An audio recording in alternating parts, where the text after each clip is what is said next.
Tonight's video, we just ended our Capital War as well as our verses. So again, I get a lot of questions. How can I get more points? How can I be able to help my alliance in the last days? I'm struggling with certain things.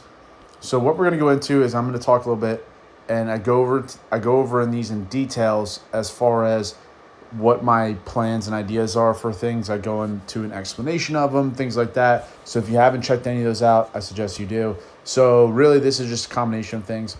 So I talk about this all the time. As we go in here, you have to know who your opponents are, right? So my first two lines are right here, my first two strongest. If I'm going to send my strongest one out, I'm going to put my third strongest in. I want to make sure, though, that if I call it bait and switch. If I'm going to have players who I know are going to hit me and we're relatively around the same size, I want to know what they're hitting me with. So sometimes what I'll do is I'll take all of them off my wall, have them hit me, see what their hardest or strongest troop march is. So now I have an understanding. So for example, we'll go into my battle reports and show you what I mean. So if we come down here, I was reinforcing someone, but we can see here, if I know their strongest is air, excuse me, I'm going to counter with missile, or I'm going to have air as my strongest, right? As you can see there. Same thing with here.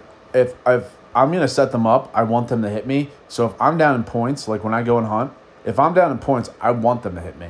Like I want these, I have two on my wall, and what I'm going to set up is I'm going to have my second strongest march up in front, or my first. You can do it either or.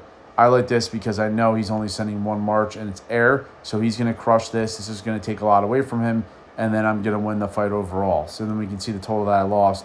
We're relatively around the same. I lost a little bit more, but I still won the fight. So that's just an idea.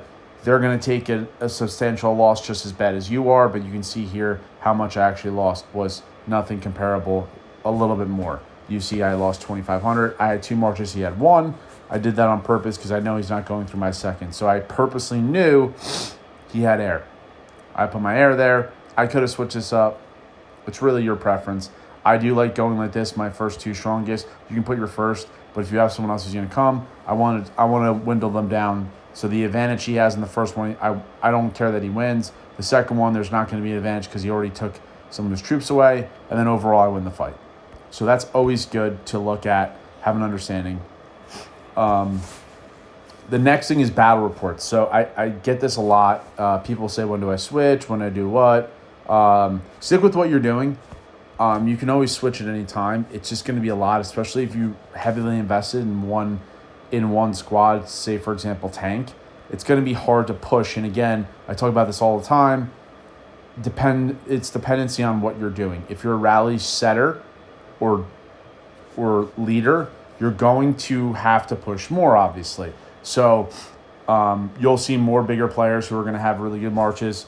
They might have some exclusive weapons. For Kim, as well as DVA, pretty high if they're pushing that, just because they're the people who are setting it. So they have to have the ability at any moment's notice, to be able to switch those out. I don't think that's for everyone. My suggestion, like I said, is usually to build one squad out completely. Keep growing it and making it strong. Unless you're a rally setter, which even then I wouldn't even suggest doing two squads at once. It's a lot and it costs a lot to do. Is to build out one and help your rally leader. Otherwise, you're going to run into issues. So, see that there. The other thing is, like, I like getting in battles like this because I can see comparable the size where I'm lacking. And again, like I said, I don't care that they're stronger than me. It's going to show me areas I need to improve. This gives you like a little synopsis. This really just says, hey, I mean, this is just like a given. It's like, hey, yeah, you need to get your skills up. You can see here my skills are a little weaker in my hero set skills because I'm focusing more on tank. But you can see overall that he's got a little bit more offense than me. He has a red gun, which again, aesthetics are great, but I probably would have went radar first.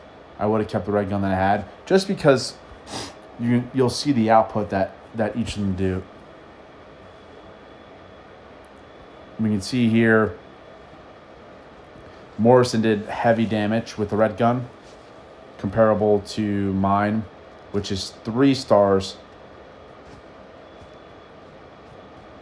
So about 3 million more damage. Realistically, when I get the 4 stars, we'll see the comparison in that. It's not going to be anything astronomical. He also has some on Skylar, his drones, a little bit weaker than mine. Again, the drones not really making a huge difference, more of everything else. You can see how much more damage my DVA took. And then we can come in here and you can see that the equivalent of damage as well, right? You come in here, we look at the chips. Chips are relatively around the same. I have a couple better ones. Drones around the same. Tech's going to be where it's a little bit different. He's not really pushing any tech as far as mastery.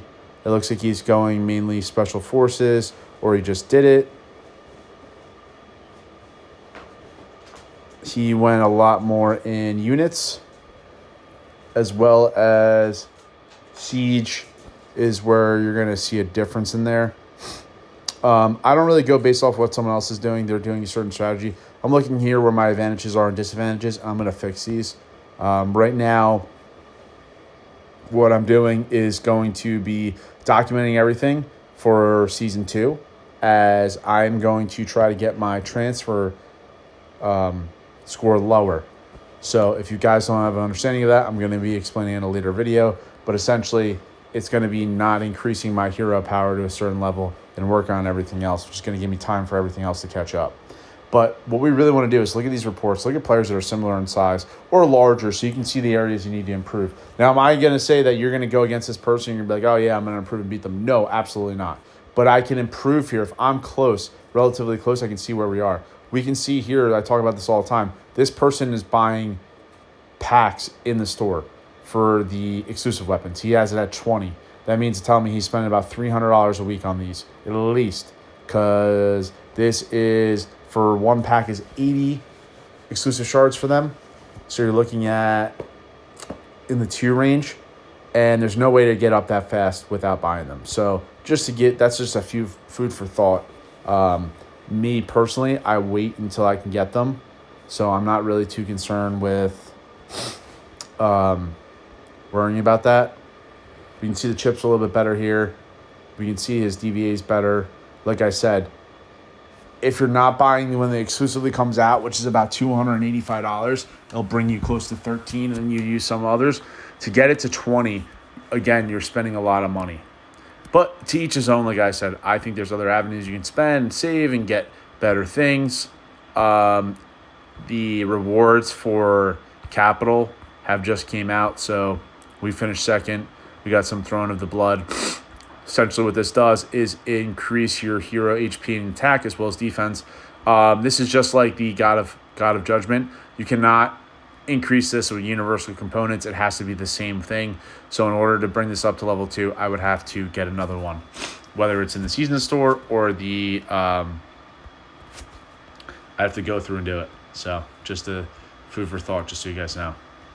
And then we look in here and we can see on here what it looks like. Upgrade this, but we'll come in here and we'll just look what it looks like when we get to a certain level. So we can see at 2, it's pretty good. 3 and 4, it's really starting to pick up. But that's going to be kind of it, guys. I just want to cover some of that stuff just so we have an understanding what you're trying to do.